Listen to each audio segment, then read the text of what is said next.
হযরত আবু বকর সিদ্দিক রাদিয়াল্লাহু তাআলা আনহু মসজিদে নববীতে প্রবেশ করলেন। হযরত ওমরকে বলছেন, ওমর তুমি শান্ত হও, বসে পড়ো। ওমর রাদিয়াল্লাহু তাআলা আনহু তিনি বসলেন না, দাঁড়িয়েই রইলেন। আবু বকর রাদিয়াল্লাহু তাআলা আনহু বক্তব্য দিতে লাগলেন, মান কানা মিনকুম ইয়াবুদু মুহাম্মাদান সাল্লাল্লাহু আলাইহি ওয়াসাল্লাম ফাইন্না মুহাম্মাদান ক্বাদ মাতা ওয়া মান কানা মিনকুম ইয়াবুদুল্লাহ ফাইন্নাল্লাহা হাইয়ুন লা ইয়ামুতু। ও সাহাবীরা, তোমাদের মধ্যে যারা নবী মুহাম্মদ সাল্লাল্লাহু আলাইহি ওয়াসাল্লামের ইবাদত করতে, তোমরা কান খুলে শুনে রাখো, মুহাম্মদ সাল্লাল্লাহু আলাইহি ওয়াসাল্লাম আর দুনিয়াতে নাই, তিনি ইন্তেকাল করেছেন। আর যারা তোমাদের মধ্যে শুধুমাত্র একমাত্র আল্লাহর ইবাদত করতে, তোমরাও শুনে রাখো, নিশ্চয় আল্লাহ রব্বুল আলামিন চিরঞ্জীব, তিনি চির অমর। কোন সুবহানাল্লাহ। আবু বকর রাদিয়াল্লাহু তাআলা আনহু এই কথাটা বলার পর কোরআনে কারীমের একটা আয়াত তেলাওয়াত করলেন, সূরা আলে ইমরানের 144 নম্বর আয়াত। ওয়ামা মুহাম্মাদুন ইল্লা রাসূলুন ক্বাদ খালাত মিন ক্বাবলিহির রাসূল আফা ইন মাতা আও কুতিলা ক্বালাবতুম আলা আ'কাবিকুম ومن ينقلب على عقبيه فلن يضر الله شيئا وسيجزي الله الشاكرين। নিশ্চয় মুহাম্মদ সাল্লাল্লাহু আলাইহি ওয়াসাল্লাম আল্লাহর রাসূল, তার পূর্বে অসংখ্য রাসূল বিগত হয়েছে। যদি মুহাম্মদ সাল্লাল্লাহু আলাইহি ওয়াসাল্লাম ইন্তেকাল করেন অথবা তাকে শহীদ করে দেয়া হয়, তাহলে তোমরা কি তোমাদের পূর্বের অবস্থায় ফিরে যাবে নাকি? যদি তোমরা ঈমানকে ত্যাগ করে তোমাদের পূর্বের অবস্থায় ফিরে যাও, তাহলে তোমরা আল্লাহর কোনো ক্ষতি করতে পারবে না। নিশ্চয় আল্লাহ রব্বুল আলামিন তার কৃতজ্ঞ বান্দাদেরকে মহাপুরস্কার দান করবে। এই আয়াতটা যখন আবু বকর রাদিয়াল্লাহু তাআলা আনহু তেলাওয়াত করলেন, সাহাবীদের কাছে মনে হতে লাগলো তারা যেন এই আয়াতটা জীবনে কখনোই শোনে নাই। তাদের কাছে মনে হচ্ছে আয়াতটা এই মাত্র নাজিল হয়েছে। হযরত ওমর রাদিয়াল্লাহু তাআলা আনহু বলছেন, আল্লাহর কসম করে বলি, আবু বকর যখন ওই আয়াতটা তেলাওয়াত করেছে, আয়াতটা শোনার সঙ্গে সঙ্গে আমি হতভম্ব হয়ে গেলাম। আমার দুই পা আমাকে বহন করতে পারছিল না, আমি বসে পড়লাম। সুবহানাল্লাহ। তাহলে মুমিন বান্দা মুসলমান শুধুমাত্র একমাত্র ইবাদত করবে কার? আল্লাহ ছাড়া অন্য কারো ইবাদত করা যাবে নাকি? আসতে বলবেন না, অন্য কারো ইবাদত করা যাবে নাকি? আমরা নবীজিকে আমাদের জীবনের থেকে বেশি ভালোবাসি, কারণ রাসূল হচ্ছেন আল্লাহর কাছে সব থেকে প্রিয় বান্দা। আল্লাহ রাসূল মুহাম্মদ সাল্লাল্লাহু আলাইহি ওয়াসাল্লামকে আল্লাহ পাক তার সমস্ত বান্দাদের জন্য মডেল বানিয়েছেন। আল্লাহ রব্বুল আলামিন বলেন, আতিউল্লাহ ওয়া আতিউর রাসূল, তোমরা আল্লাহর আনুগত্য করো এবং রাসূল, তার রাসূল মুহাম্মদ সাল্লাল্লাহু আলাইহি ওয়াসাল্লামের আনুগত্য করো।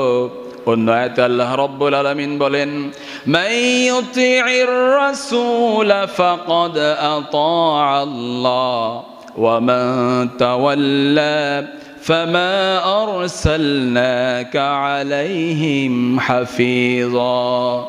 যে ব্যক্তি আমার নবী মুহাম্মদ সাল্লাল্লাহু আলাইহি ওয়াসাল্লামের আনুগত্য করলো, সে যেন স্বয়ং আমি আল্লাহরই আনুগত্য করলো। যেরকম সুবহানাল্লাহ। সুতরাং রাসূল যেটা শিক্ষা দিয়েছেন সেগুলো আমাদেরকে গ্রহণ করতে হবে, সেগুলো আমাদের জীবনে সব বাস্তবায়ন করতে হবে। এটাই দ্বীনে হক, ঠিক কিনা?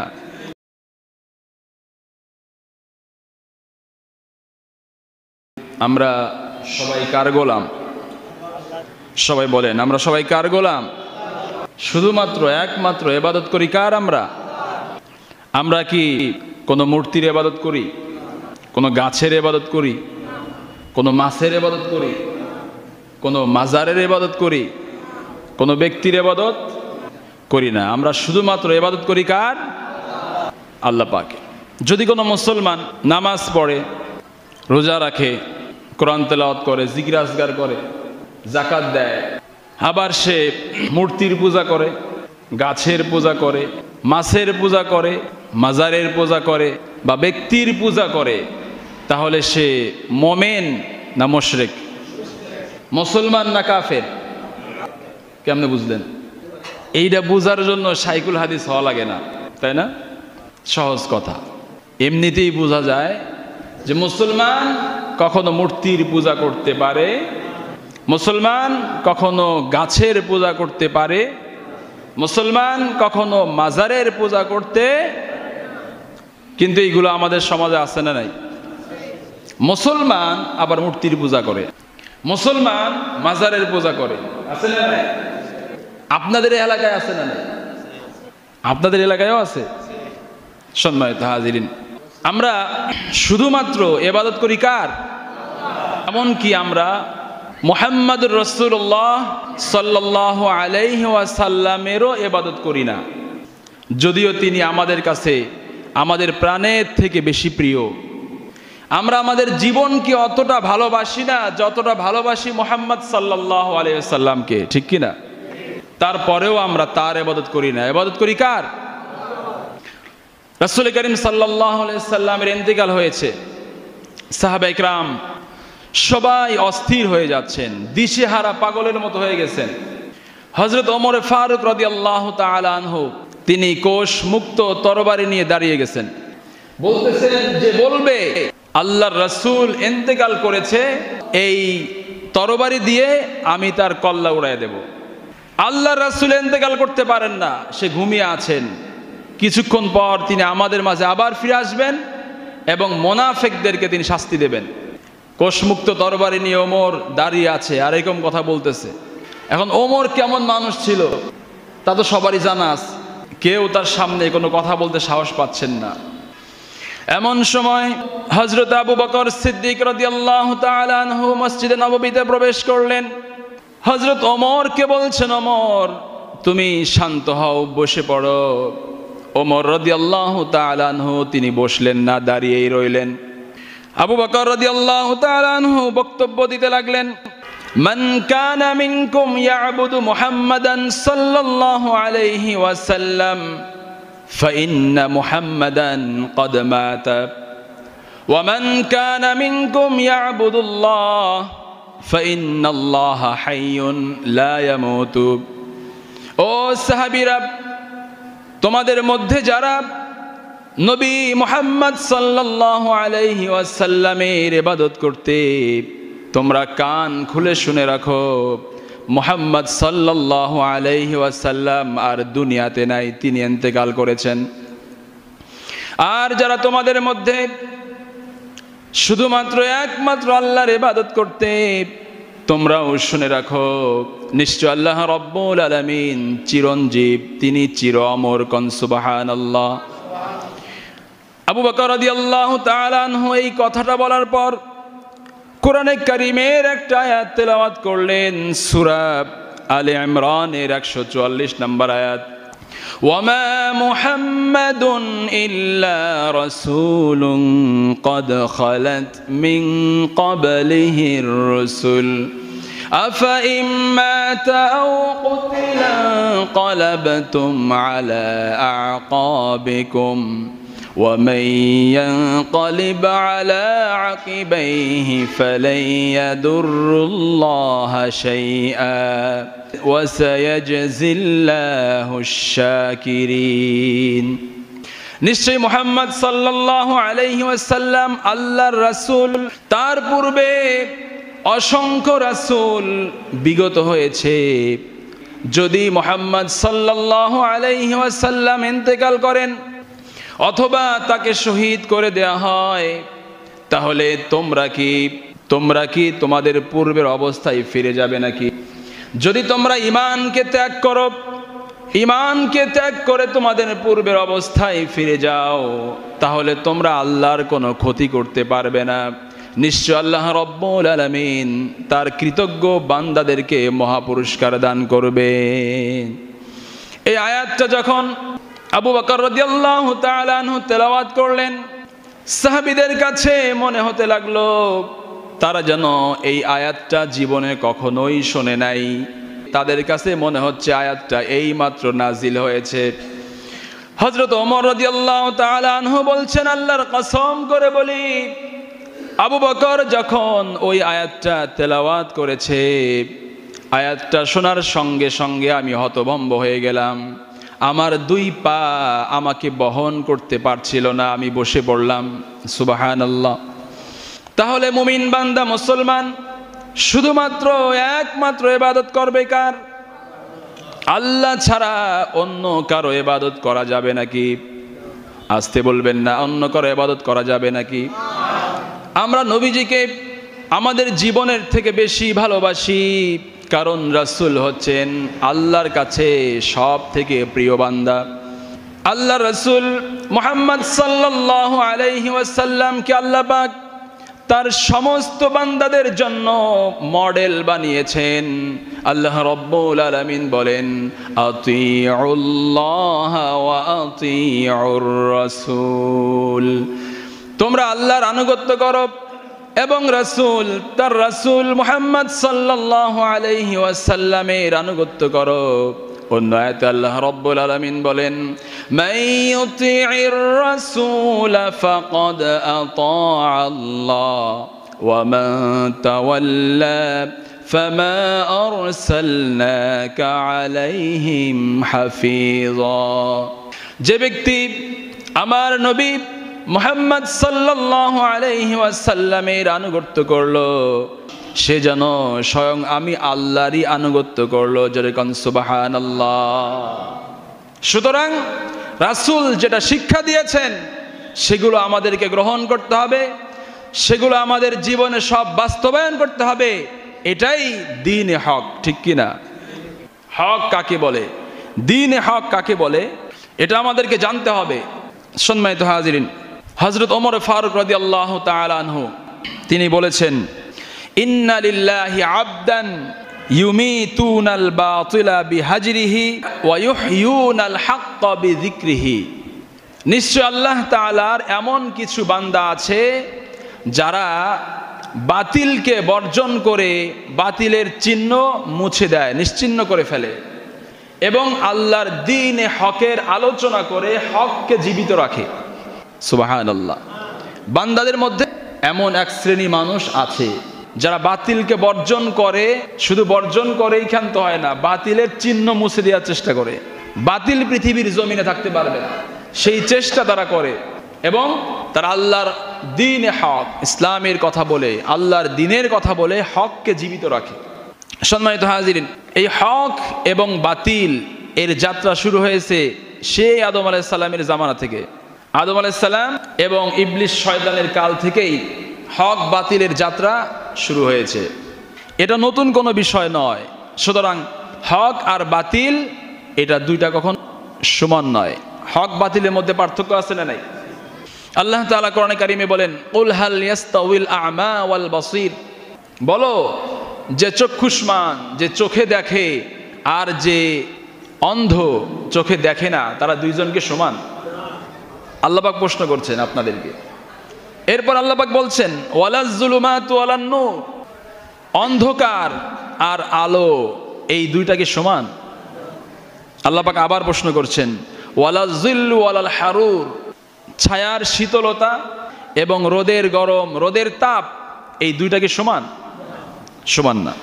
আল্লাহ পাক বলছেন, কুল হাল ইয়াস্তাউইল্লাযীনা ইয়ালামুন ওয়াল্লাযীনা লা ইয়ালামুন, যারা জানে আর যারা জানে না তারা কি সমান? এই জানা কোন জানা? এই জানা কি প্লেন চালানো জানা, ডাক্তারি বিদ্যা জানা? হ্যাঁ, এটাও হতে পারে, কিন্তু আল্লাহ পাক উদ্দেশ্য করতেছেন দ্বীনে হক যারা জানে, কোরআনের জ্ঞান যারা জানে, হাদিসের জ্ঞান যাদের আছে, তারা আর যারা জানে না এরা কি সমান? আল্লাহ পাক প্রশ্ন করছেন। তার মানে হক এবং বাতিল এই দুইটার মধ্যেও আকাশ জমিনের পার্থক্য আছে। এই দুইটা কখনোই এক না, সমান না। সম্মানিত হাজির, সেই জন্য হক জানতে হবে। কিন্তু যারা লোভ লালসা প্রবৃত্তির কাছে যারা পরাজিত হয়েছে, পেট এবং পকেটকে নিজেদের জীবনের লক্ষ্য এবং উদ্দেশ্য বানায়, তাদের কাছে হক এবং বাতিলের কোনো পার্থক্য নাই, দুইটাই তাদের কাছে সমান।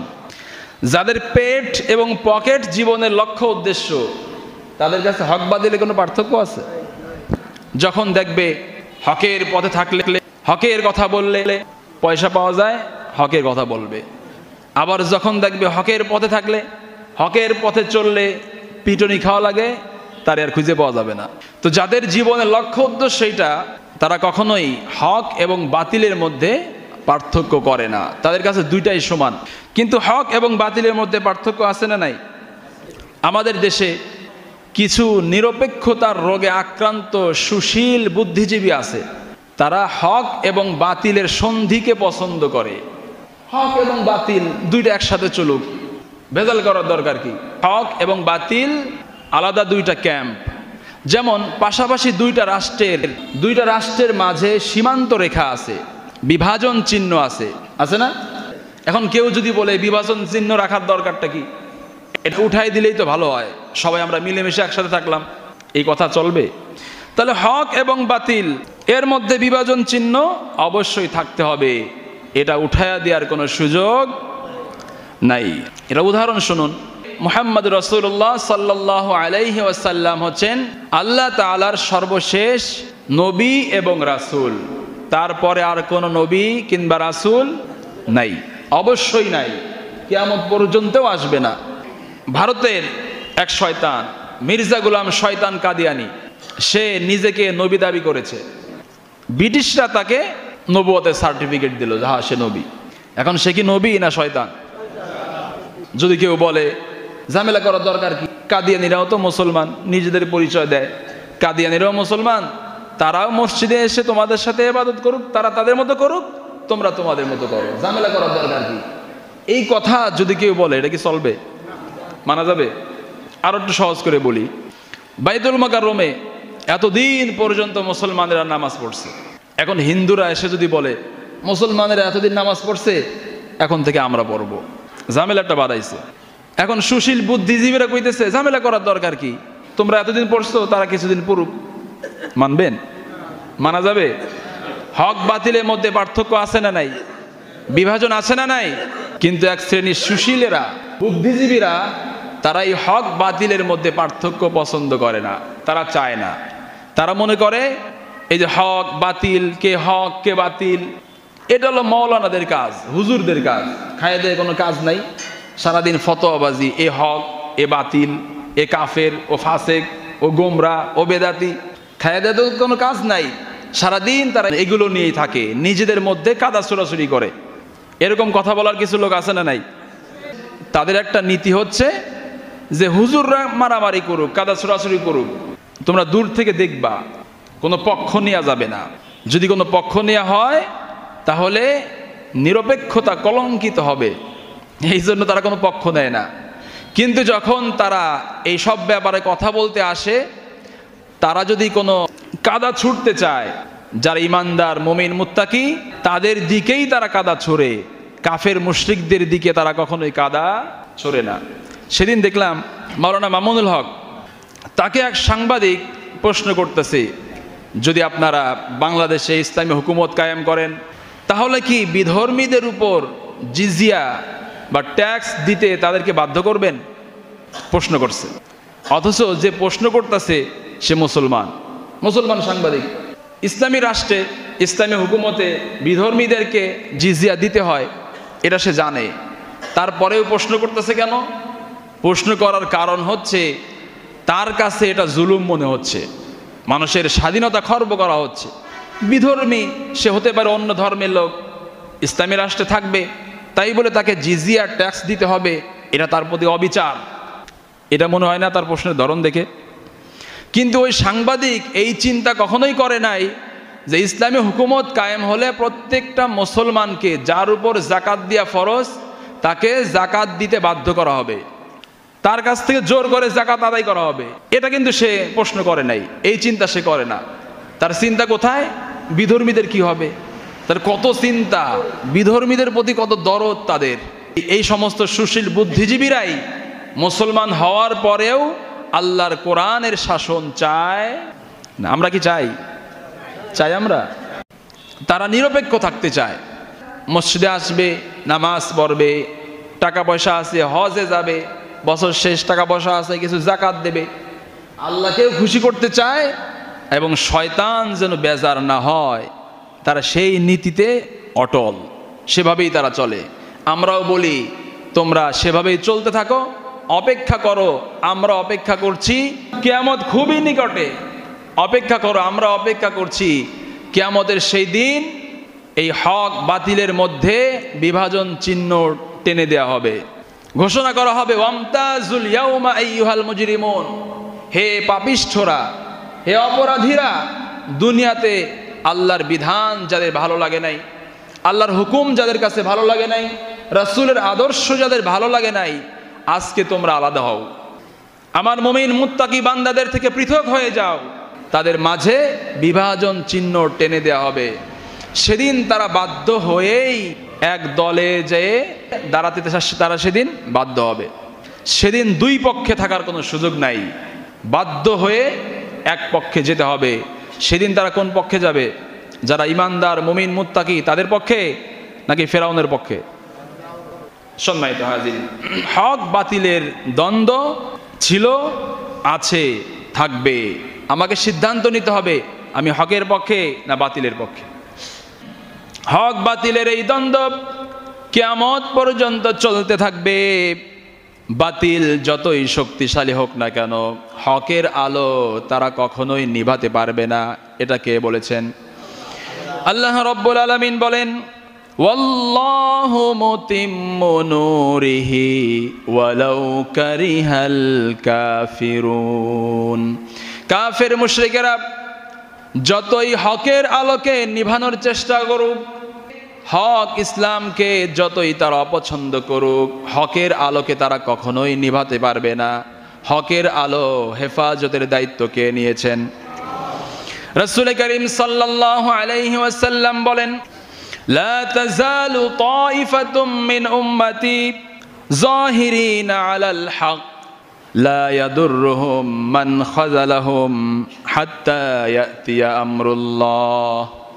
আমার উম্মতের মধ্যে একটা দল এমন থাকবে যারা হকের উপরে প্রতিষ্ঠিত, যদি কেউ তাদেরকে অপমান করতে চায়, ক্ষতি করতে চায়, কিয়ামত পর্যন্ত চেষ্টা করেও তারা তাদের কোনো ক্ষতি করতে পারবে না।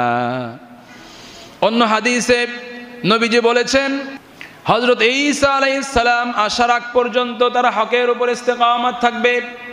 অর্থাৎ কিয়ামতের আগে দাজ্জাল যখন পৃথিবীতে আসবে, এই দাজ্জালকে মোকাবেলা করার জন্য, দাজ্জালের বিরুদ্ধে লড়াই করার জন্য হযরত ঈসা আলাইহিস সালাম পৃথিবীর জমিনে আগমন করবেন। ওই হকপন্থী দল ঈসা আলাইহিস সালাম আগমন পর্যন্ত তারা হকের উপরে ইস্তেকামত থাকবে। জোরে কোন সুবহানাল্লাহ।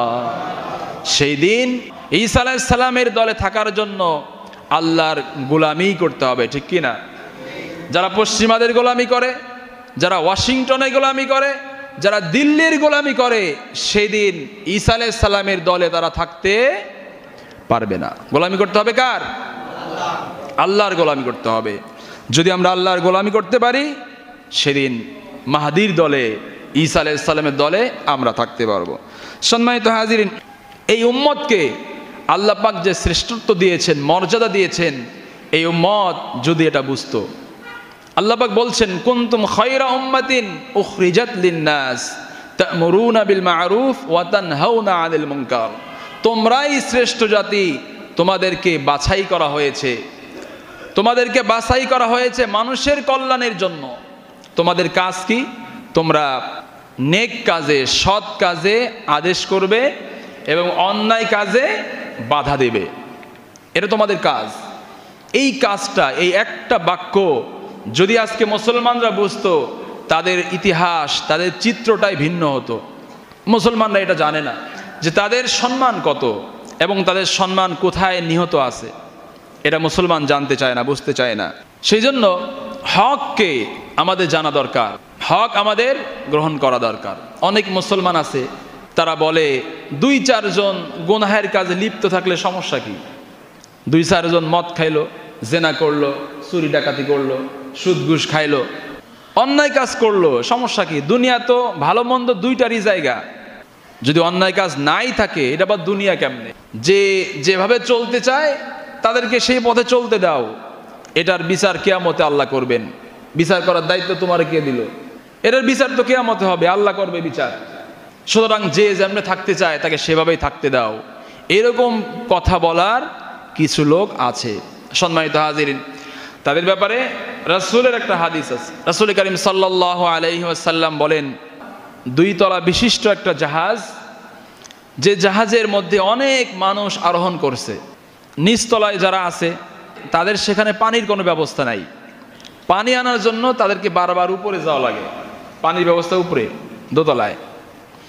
এখন তারা চিন্তা করলো কষ্ট করে বারবার পানি আনার জন্য দোতলায় যাব এবং বারবার তাদের কাছে যাইতে তারা বিরক্ত হয়।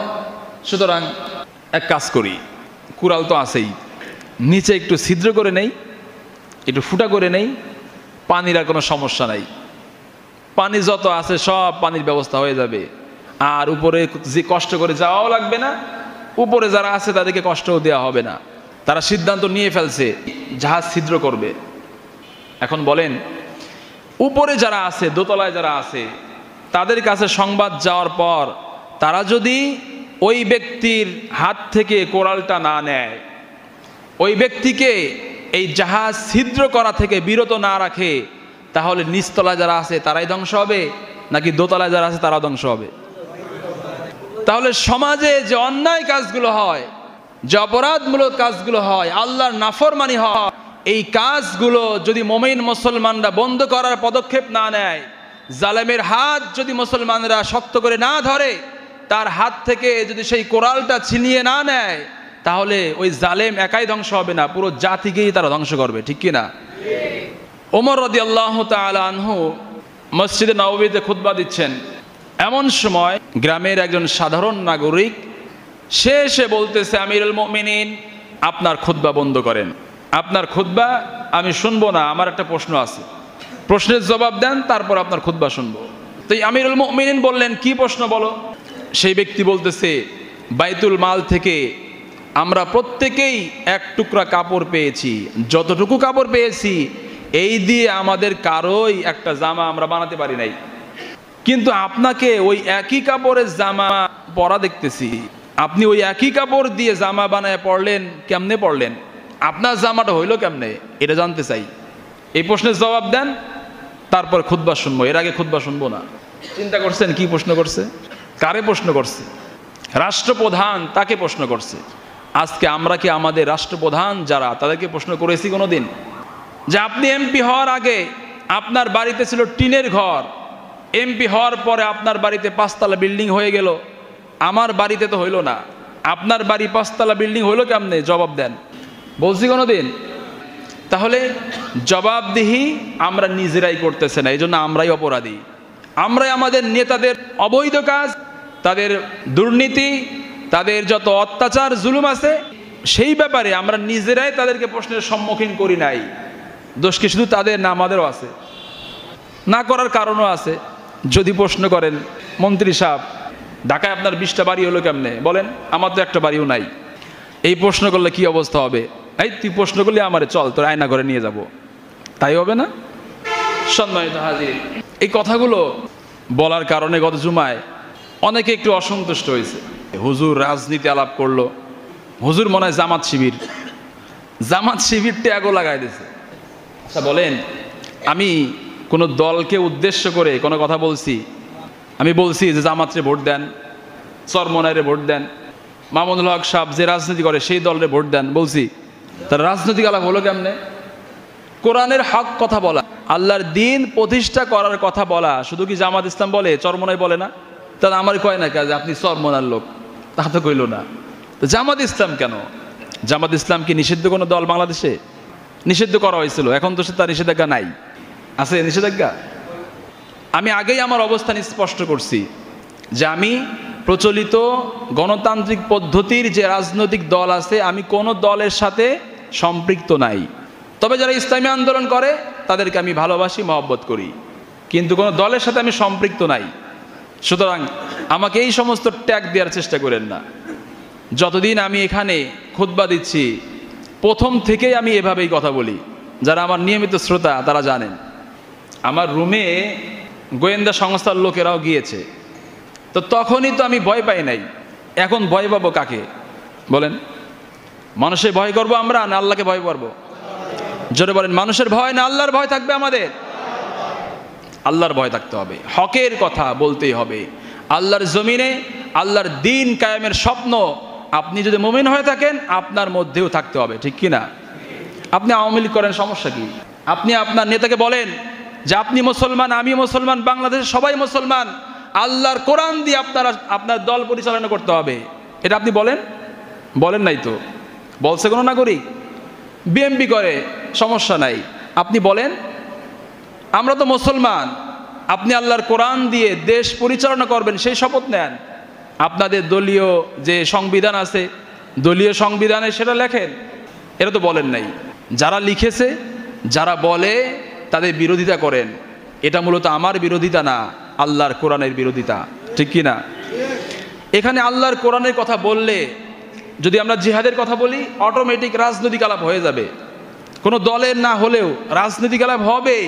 অনেকে বলে হুজুর রাজনৈতিক আলাপ করেন না, অনেকে অসন্তুষ্ট হয়, বিভিন্ন দলের লোক থাকে, রাজনৈতিক আলাপ করেন না। আরে ভাই, আল্লাহর কোরআনে বলছে ওয়াকাতিলুহুম হাত্তা লা তাকুনা ফিতনাহ ওয়া ইয়াকুনা দ্বীনু কুল্লুহু লিল্লাহ। পৃথিবীতে যতদিন পর্যন্ত জালেম থাকবে, ফিতনা থাকবে, ততদিন পর্যন্ত তাদের বিরুদ্ধে লড়াই করো এবং আল্লাহর দ্বীন প্রতিষ্ঠা হওয়া পর্যন্ত লড়াই, জিহাদ অব্যাহত রাখো। এটাই তো রাজনৈতিক কথা। আল্লাহর দ্বীনের শাসন প্রতিষ্ঠা করতে হবে, এটা আল্লাহর নির্দেশ। এই যে আমি কথাটা বলেছি, এটা আমার কথা? যদি কয় যে হুজুর বলছে, হুজুরের কথা, তাহলে সে কোরআনকে অস্বীকার করলো। আচ্ছা বলেন, এই যে ভিডিও, ইউটিউবে ভিডিও পাওয়া যায়, ভিডিওতে অনেক বক্তারা ওয়াজ করে, কাবা শরীফের ইমাম কোরআন তেলাওয়াত করতেছে, সেই কোরআন তেলাওয়াত আপনি শুনতেছেন। এখন কেউ কি বলে এই যে মোবাইল তেলাওয়াত করতেছে, এই কথা কেউ বলে? কি বলে? আব্দুর রহমান সুদাইসি তেলাওয়াত করতেছে, যে মোবাইল দিয়ে ওই তেলাওয়াতটা বাজতেছে, কেউ কিন্তু বলে না মোবাইল তেলাওয়াত করতেছে। কেউ বলে? বোঝেন না কথা? তাহলে আমি আল্লাহর কথাটা বললাম, এটা কি আমার কথা হলো না আল্লাহর কথা হলো? তাহলে আপনি আমাকে জামাত শিবির ট্যাগ লাগান কেন? আমাকে রাজনৈতিক বক্তব্য দিচ্ছি আমি, সেই কথা আমাকে বলেন কেন? সম্মানিত হাজিরিন, এখানে আমি যে কথাগুলো বলি তিরস্কার করার জন্য বলি নাই কথাগুলো। আমি যে এখানে কথাগুলো বলি, এই কথাগুলো সর্বপ্রথম আমি নিজের জন্য বলি। এরপরে আমার মুসল্লি যারা আছে, যারা আমার পিছনে নামাজ পড়ে, তারা তো আমার মহাব্বতের লোক নাকি? আপনারা তো আমাকে মহাব্বত করেন, তো আমি কি চাইবো না যে আমার মুসল্লি যারা আছে তারা হক জানুক, ইসলামের সঠিক নির্দেশনাটা শিখুক? এটাকে আমি চাবো না? এটা তো আপনাদের ভালোর জন্য আমি বলতেছি, আপনাদের উপকারের জন্যই বলতেছি। সেজন্য আমাকে এই কথাগুলো বলার সুযোগ করে দিতে হবে। যদি বাধা দেন, আমি যদি কথাগুলো বলা বন্ধ করে দেই, এটা কি আপনার জন্য ভালো হবে না খারাপ হবে? অনেক আলোচনা আছে যে আলোচনা করলে শয়তানও বেজার হয় না। অনেক কাঁদবেন, অনেক হাসবেন, কিন্তু কিছু শিখতে পারবেন না। সম্মানিত হাজিরিন, আমি আগেও বলেছি আমার কথা ভুল হতে পারে। যদি কোনো ভুল হয় আমাকে ধরাই দেন, হুজুর আপনি এই কথাটা ভুল বলছেন, আমি সংশোধন করব, তবে দলিল প্রমাণ সহ বললেন। অথবা যদি বুঝতে কষ্ট হয়, হুজুর আপনি এই কথাটা বললেন কেন, আমি তো বুঝি নাই, আমি বুঝায় বলবো। আমার ব্যাখ্যাও যদি ভালো না লাগে, আলেম ওলামা আছে মাদ্রাসায়, তাদের কাছে বলবেন হুজুর এই বক্তব্য দিলে এটাকে ঠিক আছে নেই, তাদের কাছ থেকে ব্যাখ্যা নেবেন, সমস্যা তো নাই। কিন্তু এরকম বিরোধিতা করা, আল্লাহর কোরআনের কথাগুলো, রাসূলের আদর্শের কথাগুলো বলা বন্ধ করতে চাওয়া, এটা খুবই ভয়ঙ্কর খারাপ কাজ। ঈমান থাকবে না, ঈমান নষ্ট হয়ে যাবে। আল্লাহ পাক আমাদের সবাইকে হকের পথে থাকা, হক প্রতিষ্ঠার জন্য নিজের জানমাল কোরবান করা তৌফিক দান করেন।